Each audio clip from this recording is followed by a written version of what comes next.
સુરતમાં એક બીઆરટીએસ બસમાં ડીજે પાર્ટી કરવામાં આવી। બસમાં ડીજે પાર્ટીનો એક વિડીયો વાયરલ થયો છે। કિડ લોકલ નામની સંસ્થાએ ડીજે પાર્ટી કરી હતી, ત્યારે વિડીયો વાયરલ થતા મહાનગરપાલિકા અહીંયા હરકતમાં આવ્યું છે।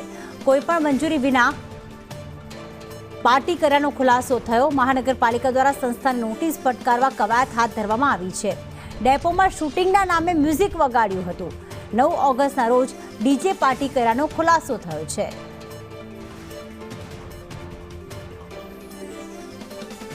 એક વિડીયો વાયરલ થઈ રહ્યો છે, જેમાં સુરતમાં જે બીઆરટીએસ બસ છે તેમાં શૂટિંગના નામે ડીજે પાર્ટી કરવામાં આવી। પહેલાં એવું સંસ્થા દ્વારા પરમિશન માંગવામાં આવી કે અમારે શૂટિંગ કરવું છે બસનું। પરમિશન આપ્યા બાદ અંદર મ્યુઝિક વગાડવામાં આવ્યું। લોકો નાચતા કૂદતા પણ ક્યાંક નજરે પડ્યા હતા, જે તેમના જ તમામ જે શૂટના અને જે તેમના જ ઇવેન્ટ સાથે સંસ્થા સાથે જોડાયેલા છે એ લોકો નાચી રહ્યા છે।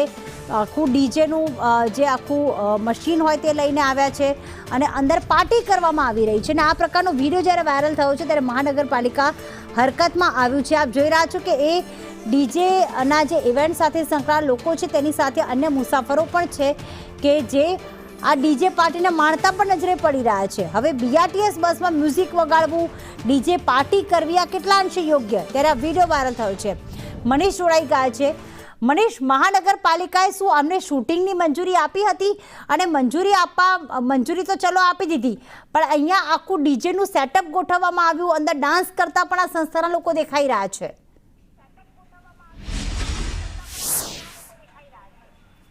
જી, વાત કરીએ તો સુરતની સિટી બસ છે તેની અંદર કિડ લોકલ નામનું જે બેન્ડ છે તેને ડીજે પાર્ટી કરી છે। સૌપ્રથમ વાત કરીએ તો આ જે કિડ લોકલ જે પાર્ટી છે તેણે મહાનગરપાલિકા તરફથી ડેપોની ઉપર ઊભેલી બસની અંદર પરમિશન લીધી હતી શૂટિંગ કરવાની, ફોટોગ્રાફી કરવાની, પરંતુ તેમણે છે તે ચાલુ બસની અંદર જ્યારે પેસેન્જરો બેઠા હતા ત્યારે જ ડીજે વગાડ્યું હતું અને શૂટિંગ કર્યું હતું। સમગ્ર મામલો ત્યારે બહાર આવ્યો જ્યારે આ વિડીયો વાયરલ થયો અને વિડીયોની નિંદા છે તે લોકો કરી રહ્યા હતા અને લોકો ખૂબ જ નિંદા કરી રહ્યા, કારણ કે અંદર પેસેન્જરો બેઠા હતા અને પેસેન્જરો ભારી હાલાકી વેઠવાનો વારો આવ્યો હતો। જોઈ શકાય છે કે વિડીયોની અંદર કે કઈ રીતના આ જે લોકો છે તે ડીજે પાર્ટી કરે છે અને લોકો પણ હેરાન થાય છે। આ વિડીયોની વાત કરીએ તો ગઈ 9 તારીખે આ વિડીયો સમગ્ર મામલે બનાવવામાં આવ્યો હતો। આ વિડીયો વાયરલ થતાની સાથે જ જે સત્તાધીશો છે મહાનગરપાલિકાના તેઓ હરકતમાં આવ્યા છે અને આ જે કિડ લોકલ છે કંપની છે, જે બેન્ડ છે તેને નોટિસ ફટકારવામાં આપી છે અને કારણ દર્શાવું જે જવાબ માંગવામાં આવ્યો છે। અને સાથે જ જે વાત કરીએ તો જે પરમિશન આપવામાં આવી હતી તે ડેપોની ઉપર આપવામાં આવી હતી, નહીં કે ચાલુ બસની અંદર આપવામાં આવી। પેસેન્જરોને હેરાનગતિ અને જે રીતના કાયદાનો દુરુપયોગ કરીને આ લોકોએ જે સમગ્ર પાર્ટી કરી છે, જેને લઈને હવે આ જે કિડ લોકલ છે તેની ઉપર કાયદેસરની કાર્યવાહી પણ કરવા જઈ રહ્યા છે। એટલે સુરત શહેરમાં અવારનવાર સિટી બસમાં વિવાદ સર્જાતો હોય છે, ત્યારે ફરી એક વિવાદ આવ્યો છે અને આ વખતે એક બેન્ડે સોશિયલ મીડિયામાં પ્રખ્યાત થવાના કારણથી આ વિડીયો બનાવ્યો અને જેના લીધે પેસેન્જરોએ ભારી હાલાકી વેઠવાનો વારો આવ્યો હતો। જી બિલકુલ, આભાર મનીષ તમામ વિગતો માટે।